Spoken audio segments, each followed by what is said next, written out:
Magandang araw sa inyong lahat mga kapatid at welcome na naman sa aking munting channel.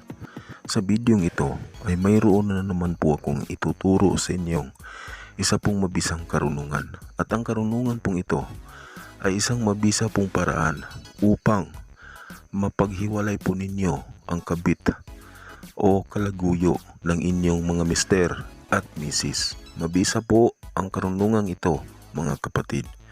Pero bago po ang lahat, kung ngayon ka pa lang napadaan sa ating munting channel, ay mag-subscribe ka na at pindutin ang inyong notification bell.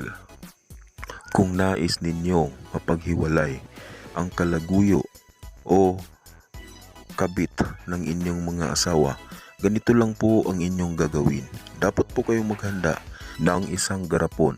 Dapat po ay mahigpit ang takip nito at hindi po matatapon o masasayang ang anumang ilalagay natin sa loob. Maghahanda din po kayo ng mantika. Dapat po 1/4 po doon sa garapon na inyong inihanda. At maghahanda din po kayo ng tubig. 1/4 din po doon sa garapon na ating inihanda. Maghanda din po kayo ng papel at ballpen at kapirasong papel.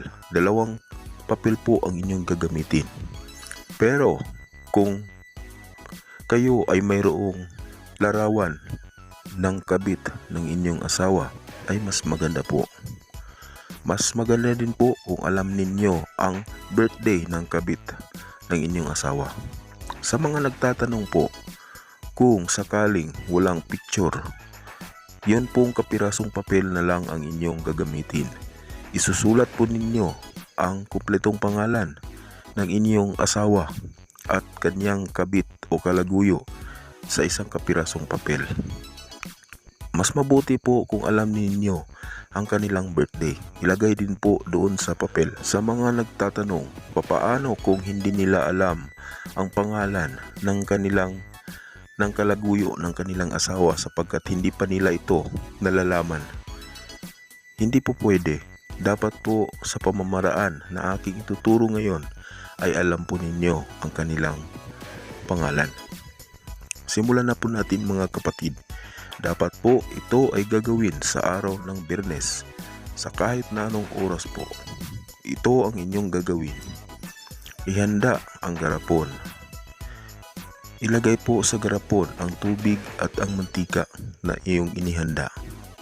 Dapat po ay ito ay nasa kalahati. 1/4 po na mantika at 1/4 na tubig.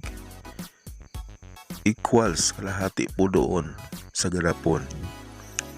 Isusulat po ninyo ang pangalan ng inyong asawa at ang kanilang kabit. Tig-iisang papel po sila. Pagkatapos po ay ilalagay po ninyo ito sa loob. Kung alam po ninyo ang kanilang birthday ay mas maganda po. At kung mayroon po kayong larawan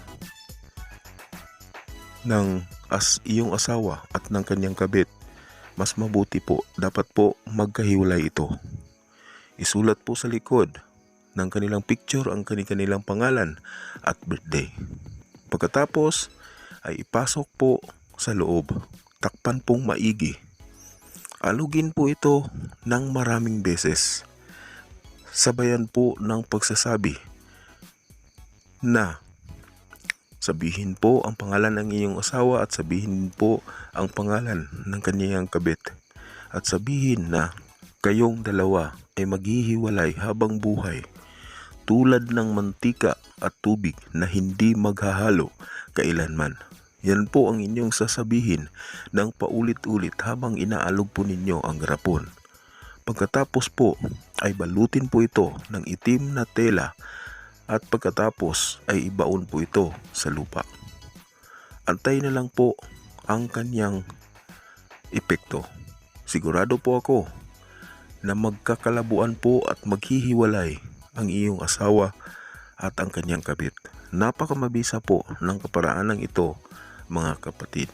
Sana po ay makatulong po ito sa inyo. Nang sa ganoon ay mapabuti po ninyo ang inyong relasyon sa inyong mga asawa. Hanggang dito na lamang po ang aking video mga kapatid. please like and share po. Salamat po sa inyong lahat.